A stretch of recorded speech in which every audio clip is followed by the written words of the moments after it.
ठीक है, next question की तरफ बढ़ते हैं। नेक्स्ट क्वेश्चन है कि in how many way 5 person stand in A Q. मान लीजिए 5 आदमी हैं, एक रूम कोई प्लेस है, एक जगह है, प्लेस है, यह 5 आदमी को खड़ा कर रहा है। 1 2 3 4 और 5। ये किस तरह से एक सीट में, एक क्यू में, लाइन में हम इसको अरेंज कर सकते हैं। एक आदमी एक नंबर हुआ, 2 नंबर हुआ, 3 नंबर हुआ, 4 नंबर हुआ, 5 नंबर। हम इस लाइन में अगले में इसको 1 नंबर को यहाँ, 2 3 नंबर को यहाँ, 5 नंबर को या 4 नंबर को यहाँ, 2 नंबर को भी कर सकते हैं। इसी तरह से हम आगे पीछे करके कितने अरेंजमेंट कर सकते हैं, इसका कहने का मतलब ये है। अर्थात इनमें से कोई 5 ही लेना पड़ेगा, 5 आदमी 5 को ही सिलेक्ट करना पड़ेगा। इसमें से 3 लेंगे या 2 लेकर या 3 लेकर या 4 लेकर तो नहीं का है, और 5 को एक क्यू में, एक लाइन में कैसे खड़ा कर सकते हैं। अर्थात यहाँ कितने हैं, n थिंग्स, अर्थात 5 आदमी हैं, टेकिंग कितने time, r at a time मैंने 5 एट ए टाइम। तो क्या हो गया ये n equal to 5, r equal to 5। तो n p r n p r की जगह क्या हो गया, n की जगह क्या हो गया 5, p 5। इसका मतलब हुआ फैक्टोरियल 5 बाय फैक्टोरियल 5 माइनस 5, अर्थात फैक्टोरियल 5 बाय फैक्टोरियल 0। मैंने आप लोगों को पढ़ाया था फैक्टोरियल 0 टू 1, तो ये क्या हो गया फैक्टोरियल 5। इसका मतलब हुआ 5 इंटू 4 इंटू 3 इंटू 2 इंटू 1, ये हो गया 1 प्लस। अब इसी को हम अल्टरनेट मेथड से बनाते हैं।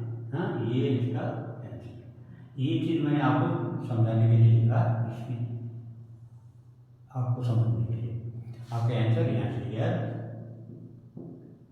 n इक्वल टू इतना, इक्वल टू 5, इक्वल टू इतना, ये। अब अल्टरनेट मेथड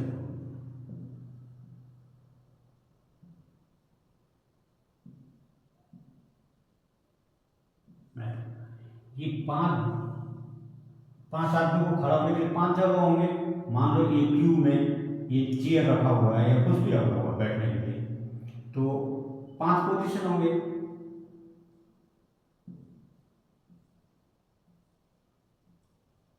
ये 5 पोजीशन होंगे, ये यहाँ से 1 2 3 4 5, 5 आदमी। अब फर्स्ट प्लेस को मैं कितने, फर्स्ट यहाँ से शुरू करता हूँ, इस साइड से, लेफ्ट हैंड साइड से, राइट हैंड इधर या राइट हैंड से शुरू करता हूँ। कहीं से भी मैंने इधर से लिखा 1 2 3 इधर से।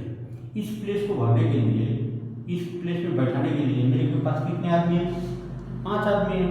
अर्थात इस प्लेस को मैंने कितने तरीके से फिलअप कर सकता हूँ, एक फर्स्ट पोजीशन में कितने तरह से 5 वे से।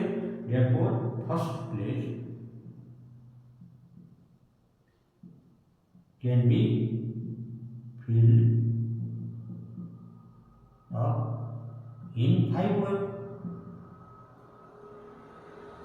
अब एक आदमी को मैंने 5 आदमी थे, 1 2 3 4 5, तो एक को तो मैंने यहाँ बैठा दिया इसको। अब कितने बचे मेरे पास, 4 आदमी बचे। ये जगह कितने बचे, 4। अब इसको मैं बोलूँगा तो जाके किसी एक में बैठ जाए, तो वो कितनी तरह से बच सकता है, 4 तरह तरीके से वो जाके बैठ सकता है। इसमें भी बैठ सकता है, इसमें भी बैठ सकता है, इसमें भी बैठ सकता है। तो second place can be filled up in 4 वे। इसी तरह third place can be filled up in 3 वे, और फोर्थ प्लेस कैन बी 2 वे, और फिफ्थ प्लेस कितने से बचे, 1 वे। अब हमने एक काम को ये क्यू में खड़ा करना है। क्यू में खड़ा करने का काम कब कंप्लीट होगा, जब हम 5 को खड़ा करेंगे। अर्थात हमने ये काम कैसे कर रहे हैं, एक एक पार्ट में कर रहे हैं। यदि काम एक तरीके से कंप्लीट हो जाता है, फिर दूसरे तरीके से कंप्लीट होता है, जिससे तब तो उसमें editing principle of counting use करेंगे। यहाँ क्या करेंगे हम, मल्टीप्लिकेटिव प्रिंसिपल ऑफ काउंटिंग, क्योंकि हम पूरा काम कब होगा, जब पांचों को हम एक लाइन में खड़ा करेंगे इस तरह से, ये पोजीशन लाइन, मान लो ये लाइन है, पांचों को खड़ा कर कितने, फर्स्ट को हम इतने 5 तरीके से कर सकते हैं, सेकंड पर्सन को, सेकंड माने किसी को भी बैठा सकते हैं, इसको उठा के फर्स्ट में भी डाल सकते थे, इसको उठा के भी डाल सकते थे, किसी को भी, तो 5 तरीके से कर सकते थे।